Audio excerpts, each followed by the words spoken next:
సాయంత్రం 7 గంటలకి చింతపల్లి పోలీస్ స్టేషన్కి ఒక ఫోన్ కాల్ వచ్చింది.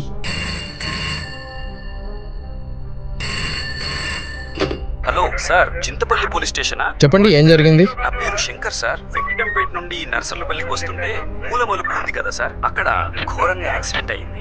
ఎలా జరిగింది? ఎవరికైనా ఇంజురీస్ అయ్యాయా? Bike car sir.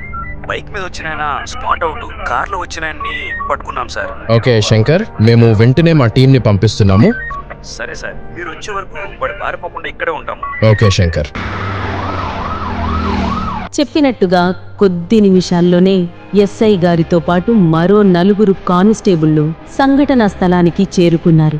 గ్రామస్తులు పట్టుకున్న కారుతో ఢీ కొట్టిన వ్యక్తిని అరెస్ట్ చేసి పోలీస్ కారులో కూర్చోపెట్టారు. ఆ తరువాత యాక్సిడెంట్ జరిగిన విధానాన్ని క్షుణ్ణంగా పరిశీలించారు. జరిగిన సంఘటన గురించి ముందుగా పోలీసులకి సమాచారం ఇచ్చిన శంకర్ని అక్కడ ఉన్న సాక్షుల నుండి వివరాలు సేకరించడం మొదలుపెట్టారు.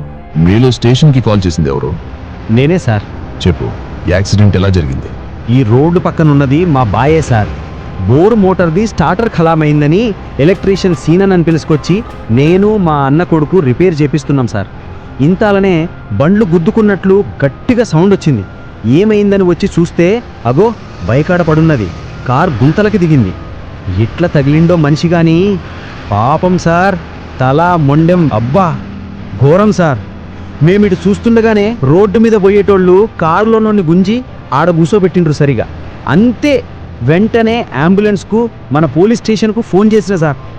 అక్కడ వారు చెప్తున్న దానికి జరిగిన సంఘటనకు పోలిక సరిపోలకపోవడంతో ఎస్ఐ మనసులో ఒక సందేహం తిష్టవేసింది. అంతేనా?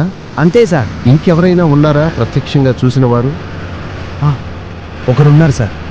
వాణ్ణి కారులోంచి ముందు దింపింది చింతపల్లి ఎంకన్న సార్. ఇంతసేపు ఈడనే ఉండాలి, ఇంటికి పోయినట్టున్నాడు.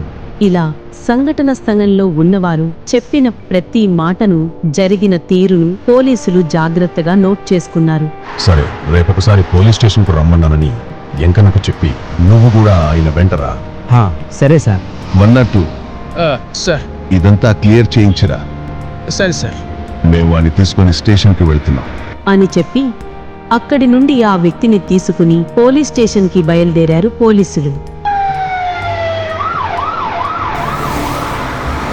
ప్రత్యక్ష సాక్షులందరూ ఇది యాక్సిడెంట్ అంటున్నారు. కానీ ఎస్ఐ రంజిత్కి మాత్రం అది హత్యేననే ఎందుకు అనిపించింది? తెలుసుకోవాలంటే SLN మీడియా యూట్యూబ్ ఛానల్ని సబ్స్క్రైబ్ చేసి నెక్స్ట్ ఎపిసోడ్ కోసం ఎదురుచూడండి.